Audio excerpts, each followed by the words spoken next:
I'm so used to that sound that says recording in progress, and we're live, folks. Good evening to everyone. This is Eamon Gebre, Head of Wealth Advisor here at Sarwa, and I'm here joined by my colleague and Senior Advisor, Mr. Akshay Iyer. Thank you all for taking the time to join us today for Money Matters AMA. Ask our advisors anything under the sun. And speaking of sun, it's quite dark here, and some lightning and thunder, and probably very, very well received here in the UAE. We don't get these that often, obviously. A little bit of brief introduction about myself. I've been with the organization now just over 3 years with Sarwa, spent over 12 years in the region, and spent over 20 years in financial services altogether. Worked with organizations such as HSBC, TD Canada Trust, and even did a bit of consulting and debt management for a bit as well too. The reason why I share this is because this has been a big passion of mine, talking about finances, helping individuals achieve their financial goals. It's a personal joy to demystify the process, and having found organizations such as Sarwa, it was just a match of values and solutions that we offer to the wider public, and I'm happy to be sharing that with you today. Thank you very much for that, Eamon. And for those who don't know me, my name is Akshay. I'm one of the wealth advisors on the team here at Sarwa. My background is all in banking as well as private wealth management. Started my career at the Canadian Imperial Bank of Commerce in Canada. It's also where I was educated. And following that, I worked for a British private wealth management company. I'm actually licensed and qualified as an advisor, both with the Canadian Securities Institute and also the Chartered Institute of Securities and Investments. And actually been with Sarwa now for the past 2 years.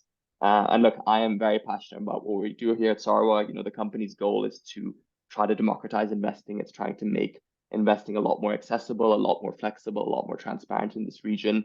Financial education, financial wellness is something I'm also very passionate about. So really excited about this session today.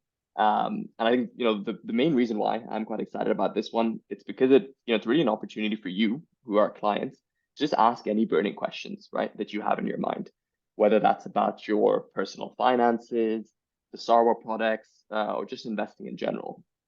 I think, Eamon, the both of us find that having these conversations with our clients can be very beneficial.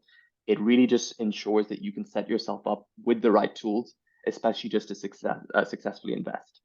And I think there's been a lot of things going on in the world over the past few weeks, past few months, past few years. So just I think to set up the stage, we're going to be going through a brief presentation, but the remaining time is going to be left for Q&A, right? So please ask any questions that you might have in the Q&A function just through Zoom, and we're going to make sure that we answer all of those after the presentation.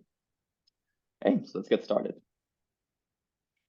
I guess right before we get started, a couple of disclaimers that we always need to say. And the first one is, look, we don't have a crystal ball and cannot predict the future. I can't, Eamon can't, Warren Buffett can't. Unfortunately, no one can actually predict what's going to happen with the future. So if you did come here for stock picks today, unfortunately, we don't really have any. So yeah, we cannot tell the future. And then also the discussion today, it shouldn't be interpreted as one-on-one advice and one-on-one financial advice.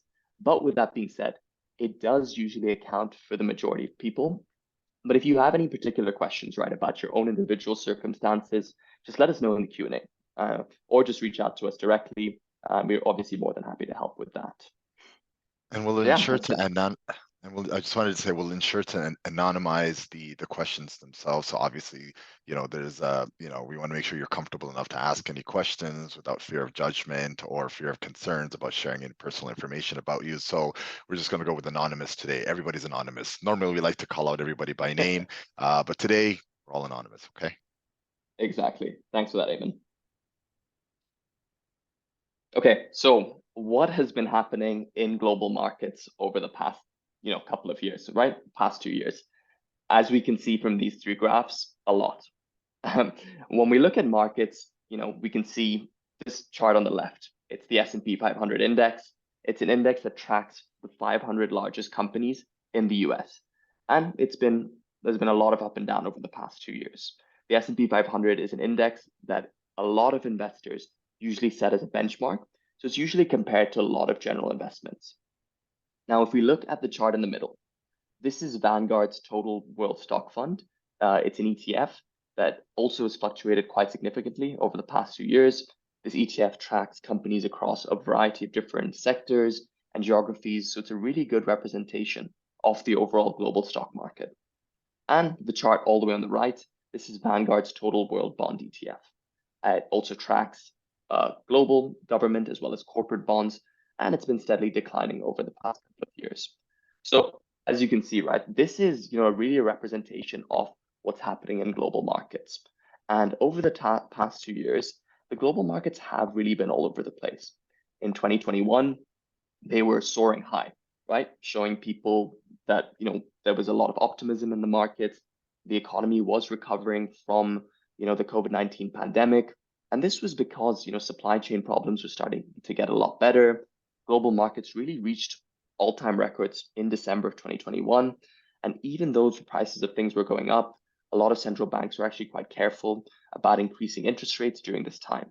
The S&P 500 ended the year of 2021 at 4766 points. And that's actually an all-time high, right? We hit all-time highs in December of 2021. Really wasn't the expectation, but it still happened. And then to continue this journey, right? So things were going really, really well at the end of 2021. But when 2022 began, the market started to go down, right? Prices did continue to go up. Tensions between Russia and Ukraine made things feel a little bit more uncertain. People's feelings about the markets actually changed, right? Market sentiment, market optimism is a huge part of markets. And people started to just feel as not as hopeful as they kind of did before. The S&P 500 ended this year at 3839 points, right? So from 4766 in the end of 2021 all the way down to 3839. It's a significant drop, right, if we compare it to what had happened previously. But when we went into 2023, optimism started to return back to the markets, right? Tech companies produced high earnings after cutting back on staff and expenses in 2022. It wasn't just the tech giants that performed really well in 2023. There's retailers such as Walmart that reported revenue of $630 billion. Saudi Aramco actually reported revenue of $551 billion. And Amazon also reported revenue of $538 billion. And this just shows, right, a diverse group of sectors have been performing well. But I think the US markets outperformed the global markets. And that was the trajectory. And that's what was happening for the bulk of 2023. Right? The S&P grew month after month, and that's what's been happening, for the first half of 2023, hit a year-to-date high of 4588 points in July, and that's a 17% growth rate since the end of 2022. But then what's ended up happening in the last few months, things have started to claw back. The last couple of months, we're now, in the 4200s, still a better position than where we were at 2022. But obviously, as you can see, right, things have been going, up and down.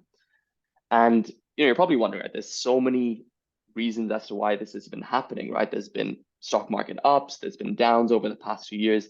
This is related to social factors, political factors, economic factors. But the three major overarching things that are really important to take note of is rising inflation, interest rate hikes, and geopolitical tensions. So look, with that first one, right, inflation. So inflation, for everyone, that is the cost of your goods and services becoming higher. Just literally quality of life, standard of living is getting more expensive. So to deal with high inflation, you kind of have to understand what's happening. And one of the big reasons why inflation is a problem is because people and businesses have been spending a lot of money. Some of this extra spending was because of economic stimuluses. And one of the key ways to actually cool down inflation is by reducing overall spending. And a key way that central banks actually do this is by implementing contractionary monetary policy, right? Such as interest rate hikes. And when interest rates go up, the cost of borrowing actually goes up. And that makes people and businesses spend less. And this actually slows down economic growth and brings prices down. And this is nothing new, right? Every single time when the markets get too hot and when spending becomes too high, an immediate response is for central banks to start playing with interest rates and start to raise them. But even though interest rates were going up, right, and this started in 2022, people were still spending money, right, regardless of what was happening with the Fed's raises. Think about it like this, right? They are saying, look, we need to control people's spending. We're going to start increasing interest rates. it didn't really have the effect as what they were thinking. I think people are still going out, people are still spending money. American companies actually produce extremely high earnings. Job numbers continue to grow as well. So the impact of interest rate hikes, wasn't as strong as I think what the Fed had hoped for. And to give you an idea of how rapid these rates have been rising, look, the federal funds rate in October of 2021 was actually 0.08%, right? That was 2 years ago, right, exactly. October 2022, it was sitting at 3.08%. And currently we're actually sitting at actually at 5.33%. So in the span of 2 years, those are extreme rate hikes, right? And I was actually doing some research before, and we haven't seen rates this high since February of 2001. So it obviously means that, things have changed in quite a short amount of time. But what does that actually mean for us as consumers, and as well as investors, right? The effects of these high interest rates actually reach us as as I said, as consumers and also as investors. As consumers, you have to deal with higher debt costs, bigger mortgage payments for a lot of people that, they might have felt that pinch. But also with high interest rates and interest rate changes, that actually directly affects the fixed income market, so the bond markets. And when interest rates go up, bond prices usually go down. And when central banks raise interest rates, newly issued bonds actually offer higher yields to investors. And that actually makes existing bonds with lower yields a lot more attractive in comparison. So as a result, market value of these existing bonds actually decline because investors are unwilling to pay as much for them because they can get a much better deal in the marketplace. And that just tends to lead to a decrease in bond prices. And look, we've been seeing, continuous rate hikes over the past few years. So as a result of that, we've seen, the declining prices of these bonds and gradually over time. I think this just really shows how complicated and connected the financial markets are. As I said, right, they're influenced by so many different factors, a lot of different political and socioeconomic and geopolitical factors. But I think there is a silver lining. And I think I've been speaking a lot about what's been happening with the markets, but I do want to assure you that it's not all doom and gloom. And Eamon, I want to pass it over to you now Yeah. because I think the next slide over is really going to show that there's a silver lining to all of this. Before I do that, is there anything that you'd like to add on kind of what we've just No, spoken about in it's markets? it's funny. It's like history repeats itself so often. And in the silver lining that you're talking about, actually, it's like economic, I would say the economy altogether is still moving quite aggressively. We're actually in a situation where the economy is growing too fast and we're trying to slow it down, um, which is like a good thing being a bad thing, really at the same time, Yeah, which is really odd. And unfortunately, the sentiment isn't necessarily reflecting what the actual economic state is of most of the world altogether, right? And especially, the economic powerhouse of the US. So it's interesting. It's like good news is bad news and bad news is good news sometimes. It's just odd as to how you put it all into perspective when it comes to the markets themselves. I think the next slide, maybe if we can go over to that one actually, because I think this kind of puts it all into perspective itself, right? It's like we're being bombarded with news and we're also experiencing the challenges with the cost of living increasing all around us.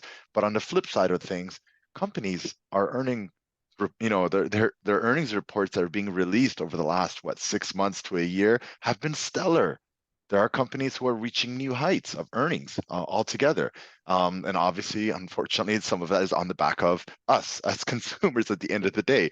So some of that, unfortunately, inflation does get passed on by businesses as well, and they're doing quite well. We saw that the growth rates just got released probably about an hour ago in the U.S., the GDP, and they're still growing in the U.S. as well. So it isn't all doom and gloom, despite what you may be surrounded by, and despite what you might see when you look at the capital markets that they haven't been performing in the last few months as of late. And also, if you look at it in a bigger vantage point of the last couple of years, it's like it's been kind of wonky. But companies are healthy; they're doing quite well. Their cash reserves are quite significant. Individuals also cash reserves are still quite I would say stable, and there's considerable spending power there. So really, well, what's the key element that's causing this market volatility? It really is. It's sentiment. It's sentiment at the end of the day that is causing this volatility in the market. And once we get past this stage is where we're going to start seeing opportunities, where the markets start rising. But again, let's not speculate on the short term, right? Because it doesn't really add any value really at the end of the day. Because as this chart shows here, this highlights that markets continue to churn upwards over the long term. And that if we start focusing on the day-to-day market movements or geopolitical changes that are happening, and also the news cycles of what's being reported, you're not seeing the bigger picture, that by just being patient and letting your investments do the job that they're intended to do, that they tend to actually grow over the long term, in spite of any upheavals or any market volatility. So what this chart essentially shows, this is a global markets chart which highlights, how the U.S. markets have performed since 1925, how international markets have performed, how have bonds performed, how have treasury bills performed, and how has inflation, what was the inflation rate, over that period of time. And it's not even so much about the performance, but about the key events that have happened in the last, near 100 years. Let's look at, as early days as the Great Depression, okay, 1929, 1930s. The stock market crash of 1921 and the subsequent Great Depression afterwards led to a very prolonged period of economic financial hardship.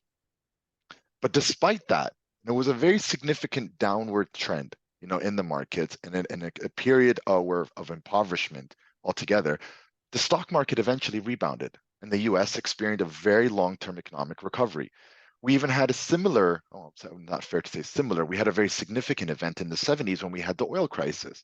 There was oil price shocks, there was high inflation, there was a lot of economic uncertainty, but in spite of that, the stock markets still experienced great growth during this period of time. Well, post this period of time. We had Black Monday in 1987, in which the stock market experienced a very dramatic crash. The Dow Jones dropped by over 22% in a single day. Can you just imagine the whiplash investors had on that day? Out of the blue, 22% drop in a day. It was a shocking event. It reverberated all across the world. However, again, the market ultimately just rebounded and it continued to grow upwards. We had the dot-com bubble, and I don't know if anybody was, here was an investor during that period of time. If anybody remembers the euphoria of the dot-com, era where, you had basic websites such as www.pets.com going for multi-billion-dollar valuation just on the name alone. This burst, and it burst really, really significantly, and stock valuations plummeted, especially those that were in the technology sector altogether. But again, investors who were patient were rewarded, because those who had investments in a diversified portfolio, many of which had quality companies in their portfolios, they saw them that they recovered and they thrived, with not only within the technology sector, but all across the different sectors altogether. Prior to the last couple of years, the most significant market downturn would have been the global financial crisis, 2007, 2008. Anybody who was here in the region obviously experienced that pinch in 2008, 2009, where we saw cars being abandoned on the highways altogether. The world felt this pinch. It was quite significant. But again, nonetheless, post the 2007 to 9 financial crisis, the markets recovered. It was actually a 10-year period, 10-year bull market, in which we saw from 2009 until 2020, which was the next, financial, COVID mess that we went through. The markets grew by 400%.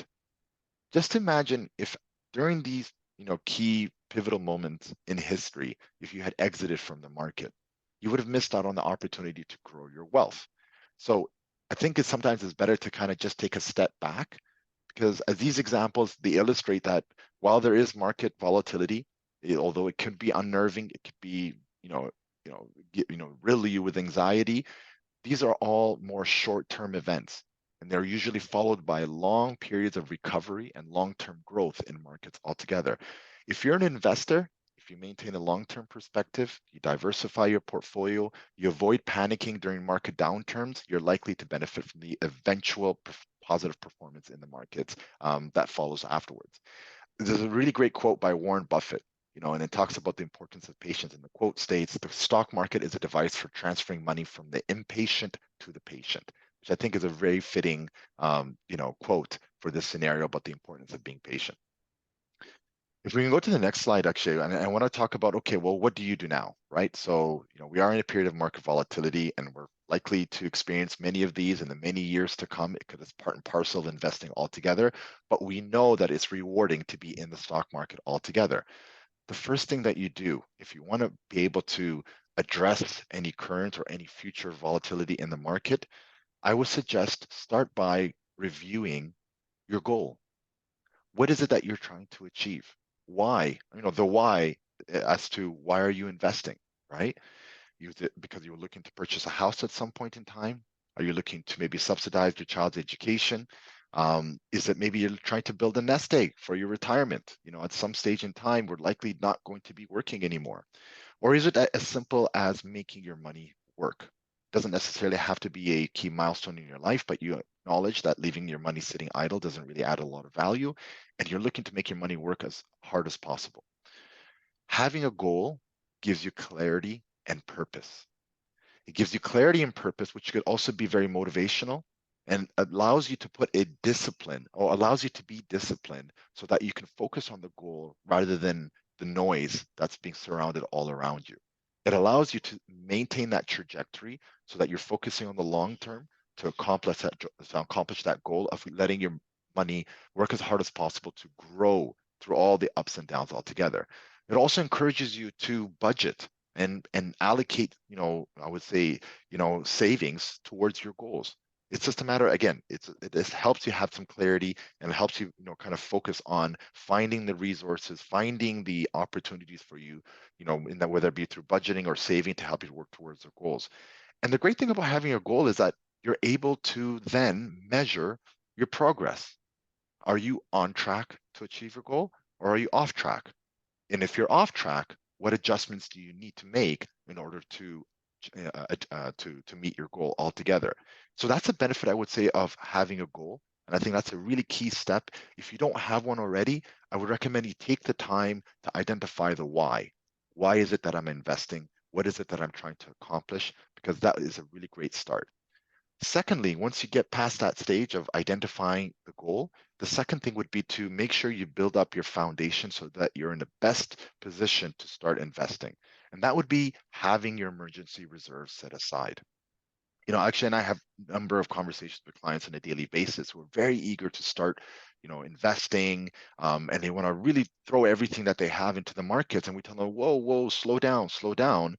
As I said, just like when you're building a house, the foundation is the most important part of it. And the foundation of financial planning is having your emergency reserve set aside. So that in the event of emergencies or in an event that you need capital for something short term, rather than depending on your investment portfolio to meet any short-term needs, you can rely on your emergency reserves that you could dip into and build up again if needs be. So it is recommended, ideally, and as a general, guidance, I would say 6 months equivalent of what your fixed expenses are is ideal to have set aside for your emergency reserves. If at that point you realize, okay, I have much more than what I need from an emergency reserves perspective, let's just say you have maybe 8 months worth of reserves, 9 months, a year, 2 years worth of reserves, you have quite a bit of cash sitting idle, not being allocated to anything that's productive or productive as in no productive assets altogether. Might be worthwhile to consider investing on a lump sum basis, so that your money is working as hard as possible for you. And follow that up with supplementing your investment with a monthly contribution. Most of us get paid on a monthly basis, which means that every month you have the opportunity to contribute towards your goals. So it's a great way to be able to stay focused, maintain your patience, think long term. And I would say if you follow these very basic principles, this is what's going to equate success in investing. Now, on that point, I think we've done quite a bit of talking here. Actually, I think it's a good time to just open it up for the Q&A. And I think we already have a few questions there. So ladies and gentlemen, don't get shy. Post your questions in the Q&A section and we'll start taking them, okay? Right. Great. Yeah. So we got a question over here, so I can maybe just get started. Somebody's asked, if Sarwa declares bankruptcy, then who will be responsible for the money in Sarwa? Right from the very Very, beginning. Yeah, I I was appreciate gonna that. say, Thank yeah, you. yeah, exactly. It was Hello, question nice to number meet one. you. Good evening. Just straight to the gut. Um, Well, thank you for the question, number one. Look, and look, I would say actually it's a very fair question because to be honest, I think in this day and age, and especially with all the sort of investment schemes and things out there, there's a lot of financial scams and all sorts of stuff. So it's very important for you as an individual to know where your money is, and to ultimately make sure that it's safeguarded. So maybe even going a little bit further, and I'll take it back a bit, is look, let's say, if Sarwa was to go under, declare bankruptcy or anything like that, you as an investor, you're protected from the start. And the reason for that is we are a regulated entity. We're regulated with both the DFSA, which operates in the DIFC, and we're regulated by the FSRA, which operates in Abu Dhabi Global Markets. Now, both of these regulatory bodies are honestly the gold standard when it comes to financial services regulation in this region. They have a common law framework, they have a formal judiciary system, and the regulators actually require all of the financial services companies that operate within them to ensure that they put their clients, assets of utmost importance when it comes to safety measures. And one of the ways that they do that is by ensuring that the companies, companies such as Sarwan, what we ensure that we do is we segregate our clients' assets from our balance sheets. So we actually use international brokers and custodians, very reputable ones such as Saxo Bank as our brokerage firm for Sarwa Save as well as for Sarwa Invest, and we use the custodian bank, which is Citibank, and with Sarwa Trade we use Alpaca Markets as well as a multitude of different custodians, and one of them, for example, is BMO Harris as a custodian bank. Now, the reason why that's important is, look, if Sarwa was to go under or to go bankrupt for any reason whatsoever, your assets are safe with these custodians and with these brokerage firms, and they're segregated. So we have no claim to those assets, and you basically will have recourse through the regulators to access your funds at any point in time. And in the case with Sarwa Invest, that we work with, our investment solutions are with the biggest asset managers in the world, companies such as BlackRock, Vanguard, Franklin Templeton. So, there's not going to be any effect to your portfolio value or anything like that as a result of Sarwa not being existent. So there is a very clear, path to recourse, and your funds are kept safe and secure. Thanks for that, Akshay. I like to think of us sometimes as more facilitators than anything else, because at the end of the day is that we're utilizing technology to provide products and access to products that clients don't normally have. And so we work with existing brokers. As I said, we work with Saxo Bank, we work with Alpaca, we work with interactive brokers. Essentially, at the end of the day, your assets are basically being managed through these institutions at the end of the day. We are not custodians of your assets, as Akshay has said, but we more or less facilitate and bring your money to these institutions, but we provide you access through our platform at the end of the day. So from a risk perspective, there really isn't any really at the end of the day. And on top of that, we are very regulated, as Akshay has said, crossing the T's and dotting the I's on a daily basis from all aspects of the business. So you are very well protected in that aspect of things. And that actually leads to the next question that we had here, as far as the technology and what is our USP? Because there's a question here that says how Sarwa is best in the UAE market to compare with competitors. Essentially, how do we compare to our competitors? And I think it depends on which competitors, because there's many financial services companies within this region altogether. So let's start with maybe the traditional incumbents, that Akshay and I Yep. know very well because we've been in that environment for quite a number of years. In this region, if you're talking from a traditional retail banking, or even, independent advisory, basis, as far as, competitors, typically the barriers to entry are quite high in this case. And what I mean by that is, number one, they'll expect you to have a very high minimum to even start investing. If you don't have, sometimes in some cases, at least $100,000 that you'd like to invest to start, they won't even entertain you. You won't have the ability to access an advisor or speak to anyone who's a relationship manager to even give you the opportunity to invest. And unfortunately, a lot of these, incumbents haven't necessarily upgraded their infrastructures to allow clients to invest on a digital basis. Some are catching up now. I do have to say, over the last 6 years, I would say the earlier part of our last 6 years we've been quite alone, in a sense that we've been the only ones that were very much digitally inclined, and and it was very easy for clients to come to us and open accounts and start being invested. And now the banks have started paying attention. And I'd like to take the credit for that here through Sarwa, to say that, you know what, maybe we need to start to upgrade our systems and start, providing for the newer generation and also making it more convenient for existing, clientele that we have. So one of the things I'll say right away is that the barriers to entry are quite high because, the minimum amounts are higher, and that's just because they haven't really upgraded the infrastructure to allow you to invest on your own, unless you have a significant amount of money. Secondly, cost structure. Most of the incumbents typically have higher operational expenses than companies like ours. And the reason being is, as I said, because they haven't upgraded their infrastructure to allow for digitization. They're still very old school. Our previous institutions still rely on face-to-face meetings. They still rely on paper and pen wet signatures. They still rely on an operations team that is probably 2 layers or 3 layers deep and probably outsourcing it to another center around the world to process your transactions. And unfortunately, they're victims of operational expenses and they have to pass on these costs. Unfortunately, pass on the cost to you. So you pay a premium to get the same level of services that that we here at Sarwa can provide. They provide it to you at a higher cost. Thirdly, many of the incumbents typically want to, I would say, they want to guarantee the revenue that they're going to generate for the next many, many years. And what they do is that they'll put terms and conditions, as part of your investment journey. They'll say, yes, I'll offer you this investment, but you're expected to be locked in. That lock-in period could be 5 years, 10 years. I've seen as high as 25 years, which is, in my opinion, very, very difficult to commit to.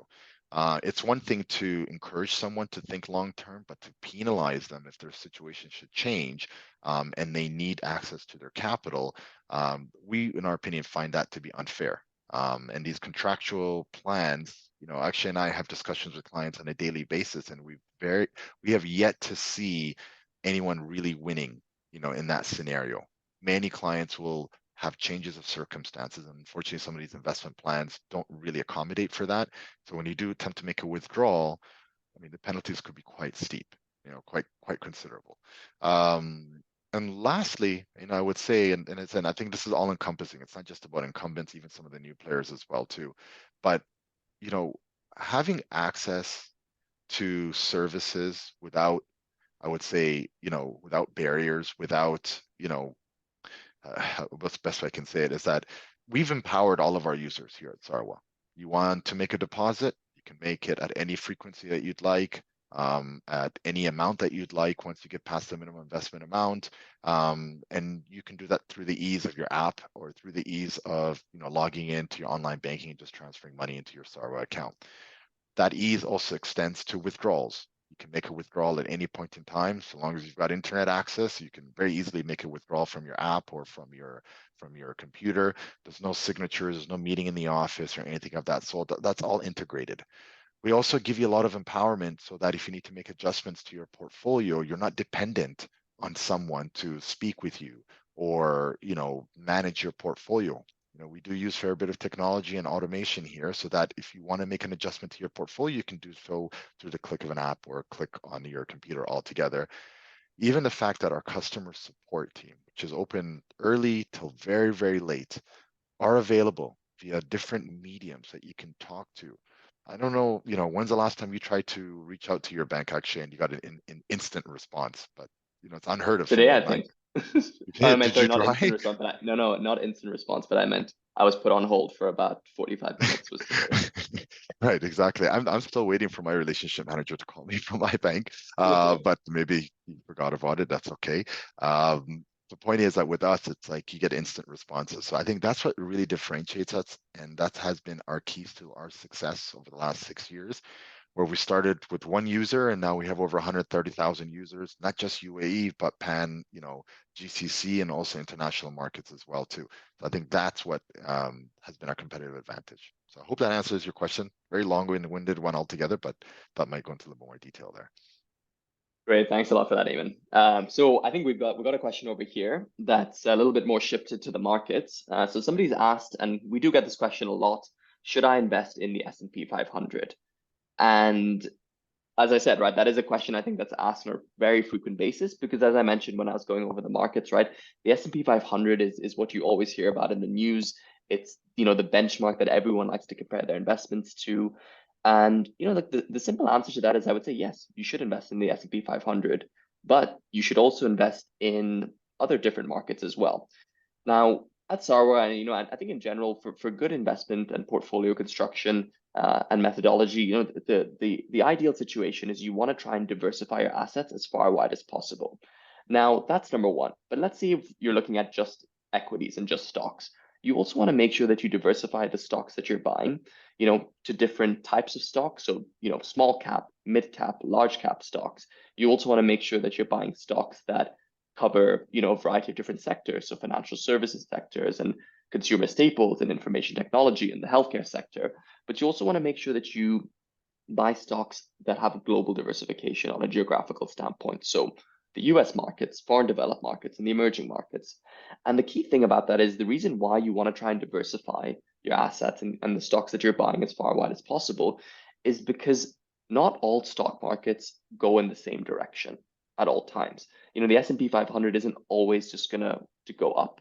And you know, there's actually a moment in time that's not too long ago. It's a period of time which was called the forgotten decade, which is when, you know, the U.S. stock market from the year 2000 all the way up to the year 2010, you know, barely even returned 1% or so in that period of time. And the reason for that is, look, it happens with certain markets, right?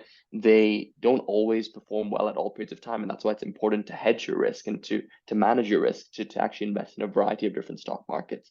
The S&P 500 is, you know, it has returned very well over, you know, the past 100 years, but there's always going to be moments in time with any stock markets that, you know, certain companies and industries are not going to be performing as well as they always have done. So you want to try to make sure that you've got other assets that negatively correlate with these markets to basically build them up. And we kind of experienced that also with the European markets last year, performing a lot better than the US markets and so on and so forth. But it's also important to note, like, the S&P 500 is only the 500 largest companies in the United States. So we're forgetting about all of Europe, we're forgetting about all of, you know, Asia also, and then we're forgetting about all those micro cap, small cap, and also mid cap companies. So I would say invest in the S&P 500, but also try to invest in, you know, as many things as you can also, just to reduce your overall risk and enhance your performance. Thanks for that, Akshay. There's a question here as far as when will Sarwa start with their website, or will Sarwa start their website version for Sarwa Trade? That's a really great question or recommendation. Really, at the end of the day, we've gotten actually feedback, you know, from users that this is a very desirable, I would say, feature or product development, and our product team has taken note of this. It is in the product roadmap. Timeline wise, it's difficult to kind of, you know, stipulate at this point in time. Right now, if you've noticed, you know, we've done a number of upgrades to the app itself, the Sarwa Trade app, just allowing you to customize it even more, to make it much more, I would say, you know, resourceful for you, to make sure that it gives you as much information as possible, to be able to make trades with a little more information, to customize your ability of how to invest and whatnot. And we're not quite done yet. Let's put it that way. We want to still continue to push the envelope. We want to still make it a great experience and journey. And once we're done that, or we get to, I wouldn't say done, because it's always, you know, I would say forever improvement. But once we get to a comfortable stage where we're happy with the number of features and options that you have on the Sarwa Trade, we are looking at potentially launching a web version of the app itself. So point well taken, question and feedback well taken. But yeah, absolutely. I'll take the next one as well, actually, since that was a Yep. quick one. I'll get out of the way. So the question is, I'm just reading it. Though the claim of growth of around 7% for the past year is claimed, why since August 21, when I started with Sarwa, I'm assuming it's 2021, Sarwa, up to now, the portfolio is down 6.34%. In 2+ years of growth is negative. There could be 4 to 5% gain just by keeping the money in the bank. What's your guidance to Sarwa portfolio holders? Brilliant. Actually, it's funny. Just maybe if you want to bring back that slide, Akshay, that the second slide that you had where we were talking about. So your experience would be a very much a shared experience. not only across, Sarwa users during that specific timeline, but also on a global scale. This chart essentially is highlighting what has been happening all across the globe, whether it's just the S&P 500, whether it's global markets in totality, all international markets, or even global bonds altogether. So it is a shared experience that the last couple of years, especially for that specific timeline that you're talking about, have not been the most rewarding. But as I said, the key thing is having more time in the market. Longevity is rewarding. Patience is also rewarding. And it's just a matter of, focusing on your long-term goals and letting the market basically dictate what the returns are going to be, which is long-term. It's always slated for growth, right? So although the last recent bit hasn't been that great, this is a small period of time relative to the bigger outlook of your long-term goals that you may have. And with regards to 4 to 5% by just keeping money in the bank, it's so I'm very familiar with as far as what the rates of interest rates are in the market right now, and 4 to 5% essentially you would have to lock in your money in some sort of fixed deposit and whatnot, and that's very attractive. Don't get me wrong, but again, put that into perspective of what is the level of growth that you need to achieve your financial goals. If inflation is typically on average 3%, on average, where do you think we are along that, along that standard deviation right now? Do you think we're at 3% or above 3% or below 3%? If you said above 3%, you're absolutely right. Inflation's at a much higher rate at this point in time. So your 4 to 5% that you're gaining in interest deposits at this point in time is still pales in comparison to the cost of living increases that you're paying. Now, is the 4 to 5% going to be permanent? Of course not. If you remember 2 years ago, as I actually said, that the Fed rates were just north of 0.8%. We are in a high inflationary environment. They've raised the rates, which means that interest rates on deposits are going to be very attractive, but this is temporary. And what's going to happen is that eventually that those rates are going to go back down, and you're going to be back in the same position as before, trying to find growth. There is no better asset, there is no better investment avenue than the stock market itself. And let's not forget, you are rewarded even in spite of down performance. You're also rewarded through dividends. Dividends, I would say just a general average are roughly around 2% on an annual basis. So what do you get by investing in the stock market? You get the opportunity for market appreciation. You also get, rewarded with dividends on an ongoing basis. And we're actually in a very high dividend, yield period at this point in time as well, too. So the average might be a little bit higher than 2%, but long term on average, you're looking at 2% is what you're looking at. So the best strategy in this place for Sarwa portfolio holders would be number one, at the very least, maintain your cool, maintain your trajectory. Do not panic, do not exit, because when you exit, in this case, negative 6.34%, that means that you're taking a loss of 6.34%. If you're patient enough, this will return and grow down the road. Secondly, if you are in a financial position to do so, take advantage of the fact that the markets are at a lower point right now than they were 2 years ago, because you're buying assets at a discounted price. We always, we always forget that the whole idea is that, you want to ideally buy low and sell at a high. And the idea of buying now is that over time, these prices are going to appreciate, which means that you're going to sell at a high. So it's the same idea here where you see it as an opportunity. The markets are down. There is a bit of instability, and we have reached higher prices before, and we're likely to reach them again. Well, why not take advantage of that and double down and invest if you have any excess liquidity? And if that's not available to you, at this point in time from a, cash surplus perspective, always put a budget in place so that maybe the next salary date, the date that you have coming in, you can take that opportunity to invest just a bit that you can, afford, that you've budgeted, and at least you're participating in the markets, and you are buying units on a dollar cost averaging basis, and you're buying them, on a discounted basis on an ongoing basis. So that's what I would say to that. That's the best approach in light of being down in your portfolio. Great, thank you for that, Eamon. Got a question over here. Somebody's asked, I'm an Indian national and work and live in the UAE. How should I think about investing in Sarwa versus directly in the Indian market, which is giving very good returns versus the global market, especially since INR, Indian rupee losses, loses its value compared to US dollars over long term? Is it better to invest my dirhams in US dollars with Sarwa or in Indian rupees back home? So look, thank you for that question. It's a very fair and a very valid question. So look, it's going to kind of relate a little bit to what I was saying, with the S&P 500 as well, right? So I know that the Indian markets have been performing quite well. And there's no surprise to that. The Indian economy is an emerging market economy. The expectation for emerging markets economies is that they have high prospects for growth. If you see the Chinese market, if you see the Indian market, these are high growth markets and high growth industries in particular. And with that high growth, you will also see a lot more volatility. So, with emerging market economies such as India, you tend to see decent growth, but there's a lot of fluctuation, a lot more fluctuation than what we've seen in the global markets. I think I would also just exercise caution with that to try to just make sure that you diversify overall, right? And not to just put all of your eggs into one basket and only invest in, one certain asset class, in one certain geography, which is just the Indian markets. Now, coming back to a very important part about you being an Indian national, but also working and living in the UAE. This is very key because as you work and live in UAE, you're earning your money in dirhams, right? As you clearly stated. Now, the dirham is actually pegged to the US dollar. So what that means is it's a fixed rate to the US dollar. So there's no currency fluctuation associated with that at all.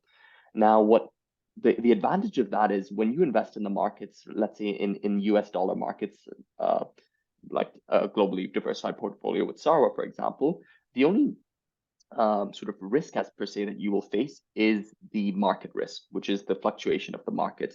But you don't face any currency risk because you will withdraw those funds back into US dollars, back into dirhams, which is pegged to the dollar. Now, the US dollar is what's called a stable currency. It's one of the most stable and reserve currencies in the world and has, continuously grown over time. Now, the disadvantage you would have, to investing in rupees in comparison to dollars, if you're, earning, living, planning to retire here in the UAE, you will actually face an issue where there's a potential that your money, even if you make fantastic gains in the Indian market, that real value of the money will be depleted as a result of the currency, fluctuations or the currency, the Indian rupee going down in comparison to the US dollar. And so then you aren't really able to continue to maintain that same standard of living because the value of your money has ultimately been eroded. So I would say being and working and living in the UAE, it's a good idea to hedge your risk, to invest in US dollars, and then also make sure that you're not too concentrated. But with that being said, there's no harm in also investing, some of your money, potentially if you have aspirations to maybe go back to India at some point in time, you can also have some investments there as well. But I would say just it's important to diversify as far wide as possible. Thanks for that, Akshay. There's a question here that says, why hasn't the Sarwa Invest portfolios been adjusted in response to global events and changes in the market environment at all? Thank you very much for that question. So, I mean, to unpack this, so there's essentially two avenues that you can go when it comes to investment solutions. There's an avenue which is called active management, and there's passive management, right? Or passive investing strategies, active investing strategies. I think what you're referring to is be more specific to the active investment strategies. And active investment strategies essentially means that the portfolio manager or the wealth management team is essentially taking a speculative view of what to expect in the markets, right? A key word, speculation or speculative view of future projections of how the market's going to react. Now, as we all know, we don't have a crystal ball. No individuals do, nor neither do actively managed investment managers as well, too. So what they do is they make an educated guess based on analysis and essentially a thesis of where they believe the future growth is going to be or where the future risks are going to be. Passive investment strategy, their thesis is essentially, well, we know we can't predict the future, so why not just diversify all across a different, diversify into a particular index and let the index dictate what the market returns are going to be. It's not going to be proactive, it's going to be more reactive, where we're just going to track that index altogether. What history has shown, and it's shown this time and time again, and I encourage you actually even just after this this webinar to do a Google search, active versus passive investment strategies, is that all things considered, active investment strategies have underperformed relative to their benchmarks. And you compare it to passive investment strategies within the same markets, they've actually performed better over the long term. Well, why is that? There is a bit there. The idea of speculation is that you're trying to make an educated guess of which direction the market is going to go. And more often than not, we've gotten it wrong. The world has gotten it wrong, and portfolio managers have gotten it wrong. And that's the reason why that they don't even do well relative to the benchmarks themselves. There are periods of time they've kind of gotten it right, but you take enough guesses, you'll get some of them right every now and then as well. But by and large, it's been shown that if you just track the market itself, let the market dictate what the returns are going to be, which is it doesn't matter what political events are happening, it doesn't matter what the macroeconomic variables are, the microeconomic variables are. If you just track the market itself and you do a like for like comparison, passive investment strategy has won out altogether. And there's also other benefits by going down the passive investment strategy versus active, which is it's much cheaper. Active investment strategies typically command more research, more overheads, and as a result, you as a consumer tend to pay more, which means that you may essentially be paying anywhere between 1.5% to 2% per annum in management fees through the mutual fund just by investing in an actively managed investment strategy.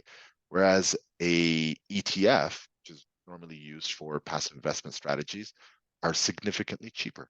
I mean, if you take a look, for example, the Sarwa Invest portfolios, more specifically the conventional one, the average expense ratio is 0.06%. So you compare 1.5 to 0.06, that's more money back in your pocket at the end of the day. So you have better performance by just tracking the market, not trying to anticipate and speculate. And secondly, your fees are significantly lower. That's the reason why we haven't adjusted our portfolio, because we are active proponents of the passive investment strategy. We believe that investing in a globally diversified portfolio across different asset classes, across different geographic regions, and taking a long-term view, that this is going to essentially be the most efficient and also the most productive way of helping you grow your assets. It doesn't necessarily mean that it's going to help you avoid fluctuation, by no means, but what it allows you to do is to basically grow with the market versus trying to speculate and take educated guesses with your money on the market itself. I don't know. Actually, would you want maybe add anything to that as well too? No, that look, Or do that you was think great. it's covered it? The only thing I wanted to add was look, there's a quote that I've heard of. I'm sure you have too, Eamon. It's look, investing is like a bar of soap, right? The more you handle it, the smaller it gets. And I think that is a really good quote that just sums this up. The more that you adjust the portfolios, the more that you change it, the more likelihood that you're going to actually underperform the market. So it's all about being patient, and it's all about just having that long-term horizon with the investments. I agree. There was one follow-up question that talks about, well, what are you invested in? I'm just trying to find that question. I know it disappeared. I think it was saying, what are the globally diversified portfolios at Sarwa? So through Sarwa Invest, essentially you will have access to US markets, emerging markets, developed markets, and depending on which portfolio preference you choose, whether it's a conventional halal or socially responsible portfolio, you'd either have a recommendation for US bonds, global bonds, real estate. It could be sukuk, it could be gold. And that's where there's a little bit of variety there. But even when we say US market, we're not just talking about the largest, top 500 companies. You're actually getting a broad market exposure to the US. You'll have exposure to over 5,000 companies that range from low cap to mid cap to large cap companies, just in the US market exposure, US market altogether. If we look at emerging markets, same idea. You're going to have low, mid, and large cap exposure as well. If you look at the developed markets, same formula altogether. Even when it comes to the bonds, and this is where we're very meticulous and very picky to ensure that in any economic environment that you have diversification to allow you to weather any potential storms. Even when it comes to bond choices themselves, the bond ETFs that we've chosen have a combination of short-term, medium-term, and long-term dated bonds. And interestingly, so let's just say we went down the option like some institutions have in the US where they just chose long dated bonds. you'd be in a much worse position today. If you remember that chart that you were showing earlier, actually, when you were talking about the Yep. global bond markets, whatnot, much of that is attributed to the long-term dated bonds, which are maturing in 20, 30 years from now, which are very sensitive to interest rate hikes altogether. But the short-term bonds, you know, they mature.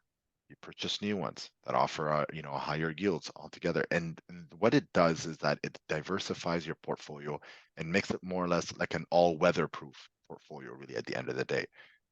So just wanted to highlight that because those two questions are very similar to each other. Perfect, Eamon. Okay, we've got a question over here. So I have money in bonds and money in Sarwa funds. What more can I do to maximize the value of my investments in the current times? So look, with any investments in bonds, the whole purpose of that is it is a fixed income instrument. So if you have investment in bonds, there's a duration that you're going to be investing that money for, and you're going to get paid a coupon for that money that you're ultimately lending to a company or a government, whoever it might be. So there's not too much that you can do in terms of maximizing on that. What a lot of fixed income traders do is they obviously buy different duration bonds when interest rate hikes are going up. So as we mentioned, more duration ones. But I think the key thing is, look, if you have money in the Sarwa funds, for example, in Sarwa Invest, which is a globally diversified portfolio, what you can do to maximize the value of your investments. One of the things is actually purchasing the same assets at a cheaper price, which is where they're at the moment. And look, if you have the capacity to do that, we're going back to that whole analogy, right? Buy low and sell high. And the way you kind of want to think about it is, look, imagine you as a consumer. Let's just say that you go into a grocery store every single week and you buy a can of beans. Let's say that can of beans costs 6 dirhams. And then every week you go in, that same can of beans is 6 dirhams. Now all of a sudden, one week you go into the store, can of beans is now 3 dirhams. You as a consumer, you don't say, look, maybe I'm going to wait for the price to go back to 6 dirhams. You actually buy that on a discount, and you want to try to think about your investments in a similar way. So if you have the capacity, and if the markets are obviously quite volatile and they're down at the moment, a good option to maximize the value of your investments is to start to contribute a bit more. Because the reason why is that you're going to reduce your overall price per share so that when the markets do rebound, you're going to see that growth at a faster rate. Now, that's only if you want to see changes in hopefully in a more short-term period. But as we've talked about and we've illustrated on the slides, if you're just patient with it, the markets always tend to rebound because every single asset class, every single geography, every single sector in the portfolio plays a purpose, right? The stock market exposure that drives growth for the portfolio. The fixed income acts as that more stable cushion during these volatile times. And the real estate investment trust, the gold, those act as an inflation hedge. So every single little piece of the portfolio is playing its part. So if you're patient with it, the markets will always rebound as they always have done. Thank you for that, Akshay.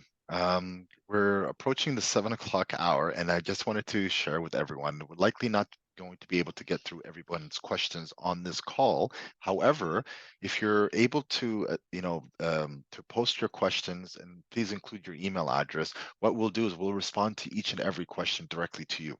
We want to make sure that you took the time to come and ask these questions, and we're running out of time, but we'll make sure to address the questions for you directly. So if you've already posted your question and you've indicated you've put your name on there, then we already have your contact details. We'll send you an email. But if you posted as anonymous and we don't have your contact details or your email address, so just do repost your question with your email address, or just register under your name, and then we'll go ahead and answer your questions for you.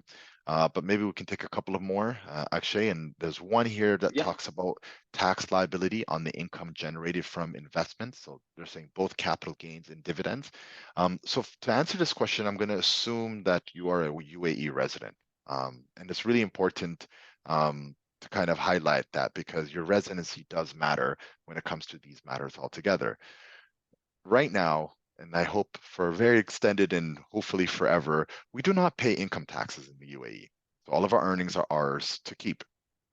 And we don't have an income tax, I would say infrastructure to calculate what our earnings are and what the payables would be accordingly. And because we don't have an infrastructure for income tax assessments, we also don't have the ability to calculate your capital gains. And as a result, we do not have UAE residents do not have to pay any capital gains or any profits on investments that they've made, whether it's real estate, maybe land, or maybe crypto, or maybe stock portfolio, of course. You do not have to pay any capital gains tax on your earnings whatsoever. Dividends, however, are subject to withholding tax. And this is because our Sarwa portfolios, even actually our Sarwa trade portfolio, assets as well too, are domiciled in the US. Essentially, you're buying stocks that are listed on US exchanges. When that happens, the US incorporates a dividend withholding tax of 30% at source. So if you were meant to, let's just say, receive $1 in dividends, you're actually going to receive the net proceeds, which would be 70 cents in that case. There's no reporting required. There's no, paperwork that needs to be done. It's done at source. And if you look at your statements, you'll actually see the deduction being done, and it'll state very specifically dividend withholding tax. Now, if you're a resident in another country and you're investing into Sarwa, and as some of the audience members would know, some of the ones who've been with us for quite some time, we're an international platform, so we can host clients from many different countries all across the world. That might be a different equation. So if you are, for example, an Indian resident, for example, there's a high likelihood that you're likely to pay capital gains tax on any profits that you make. The dividend withholding tax, although you'll pay it, there might be a different equation involved for that case, because there might be a treaty between the US and India that says, okay, maybe they don't have to pay 30%, maybe it can be a different amount. And every country is different and unique in that situation, right? So to that, I say in summary, no, there's no capital gains tax. Yes, there is a dividend withholding tax. It's taken at source, and it's 30% in that case. Great, thank you for that, Eamon. There's another question here. I'm gonna answer it. So somebody's asked, how does Sarwa handle portfolio rebalancing and adjustments over time to ensure investments stay aligned with the client's goals? So look, portfolio rebalancing. So for those who don't know what that is, it's basically making sure that the asset allocation is in line with the risk profile. So the way that we do it at Sarwa is, look, you've got to, with whatever risk level, risk profile that you're in, you're going to have some of the proportion of the assets are going to be in stocks, and some of them are going to be in bonds, most likely, with those individual ETFs within them. Now, there's a target allocation based on what your risk profile is. Now, every single time that you deposit, new funds, every single time that you receive dividends, there's an automatic algorithm that actually rebalances the portfolio. So we basically will make sure that the target allocation is in line with your risk profile. Now, let's say if the equity market is soaring, or one individual ETF that you have is doing really, really well, that's technically going to mean that you're going to have a higher weightage of that asset class. So what the system will do is rebalance it, so it'll sell from the top performing assets and put it towards something more underperforming. But it's all done automatically. It's not done on a duration base. It's done on a deviation from the asset allocation overall. Okay. Maybe we just have room for one more question. I want to answer it. And I think it's a really good one. It might be eye-opening for some others as well too. With regards to the question, says, I'm a European citizen and I've been comparing US domicile ETFs with European ones. It looks like despite slightly higher expense ratios, European ETFs could be more profitable due to lower taxation. Plus, for Europeans living outside of the EU, the 15% withholding tax on dividends might go down to zero. I'm curious, is Sarwa thinking about including European ETFs in their portfolios? And if I want to switch my funds to European ETFs, how would that process work? Great question. So this is a we've looked into this quite deeply, actually, and we even have a really great write-up on this, which I encourage you to take a look. It's on our blog. You can just literally type in LSE, London Stock Exchange, and the title will be LSE versus US domiciled or US exchanges, something along that lines. And the thing is, though, when we looked into this, so we saw a few things. We saw the benefits of obviously, Irish domiciled, funds altogether. We saw the dividend withholding tax is lower in that case, which could be very beneficial for individuals who are looking to reduce their tax burden altogether, and you want to keep as much of that dividend itself. But on the flip side of things is that, we looked at the ETFs that were available, that were Irish domiciled, and we saw a reoccurring theme. Number one, the ETFs themselves were expensive, and comparison to the ones that we decided to go with, which are US domiciled, the I would say the comparable ones to those would be about 2 to 5 times more expensive. Now, of course, 0.06% times, 5 times more, might not be that significant, but it does add up over time. If you're paying 0.3, 0.35, 0.5% per annum for ETFs, this does add up and it eats into your portfolio altogether. Secondly, we also saw that the performance tended to actually lag relative to their US counterparts, right? And that could be for a variety of different reasons. It could be maybe sometimes I would say from a scope perspective, people are more familiar with the US markets and there's a lot more capital in the US markets. And also there's more money being channeled towards US assets in the US market itself. So their US counterparts tend to get the lion's share of the volume that comes in, which gets fed into the companies themselves, the underlying holdings themselves, and that ends up, adding value for the ETFs themselves. So we saw in a like for like comparison from a market appreciation perspective, the US assets tend to do better. Thirdly, liquidity wise, because as I said, there's a smaller market of people who are interested in Irish domiciled ETFs than there are US domiciled ETFs.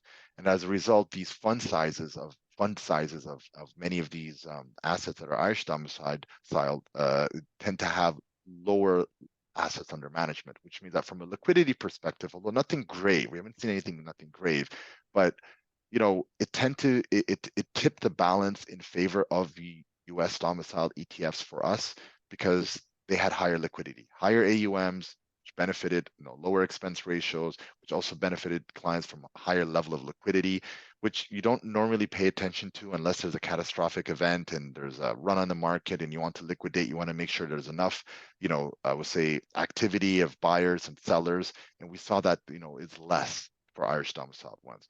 So as a result, our investment methodology does not take into consideration Irish domiciled ETFs. And I would say in the near term, it's not something that's in the plans for us to incorporate. We do feel that the US domiciled ETFs will be much better for clients. They tend to add more value for them down the road. And I don't see it changing anytime soon. Yeah, I'll also just quickly add to that. One of the other key things is also something called tracking error. So tracking error is when, basically with all of these ETFs, ultimately the ETFs are trying to mirror an index. Now, we found that with the US ones, and I think probably because of liquidity and capitalization, they mirrored the actual indexes very closely and they continue to do so. There's a little bit of a lag and a tracking error with the counterparts in Europe. So that's also something, right? You want to make sure, ultimately, you want to just make sure that it's in line with the actual index as much as possible. But also with that being said, look, our halal portfolio is actually Irish domiciled and it's EU domiciled. And we're an independent company at the end of the day, right? We have, accessibility to the global markets and sort of those exchanges too. But as the reasons why we mentioned is, for the bulk of the portfolio, we believe that the US domiciled ETFs are a lot more cost effective, provide more liquidity, more capitalization, and less tracking error. Amazing. I think that kind of wraps it up Perfect. for today. I mean, I think maybe just a quick recap. And I think of some of the points that we mentioned earlier on. Look, it's just important to kind of keep this into perspective and not panic when there's any market volatility. If market crashes happen, it's part and parcel of stock market cycles. Instead of exiting the market during market crashes, good investors should always seek ways to take advantage of stock market crashes. You can do so through dollar cost averaging and thinking about your long-term goals, and spending time in the market is much more beneficial than timing the market, since market rises more than it falls. Yeah. And I'll also just say, look, as a smart investor, I think you shouldn't only expect bullish runs. There's always going to be that eventuality of bear runs. And just with special consideration on how to take advantage of these volatile markets. So, you have to think about what to do when stock markets crashes, but also just, understand that there is a response to them. So, the dollar cost averaging, long-term investing, and looking back at that chart, right? Just seeing that the markets always do appreciate and perform well over these extended periods of time. Amazing. Thank you, everyone, for joining us today. We tend to host these, these webinars quite often and on a variety of different topics. So we definitely welcome you to join us for future ones. As I said, for those whose questions that we were not able to get back to, if you've identified your name or email address, then at least then we're able to reach out to you and respond to your question. We would love your feedback. This is a QR code that allows you to give us a Google review. And we'd love to hear your feedback, not only for us, from a perspective of trying to improve, but also to bring to attention our services and our company to the world.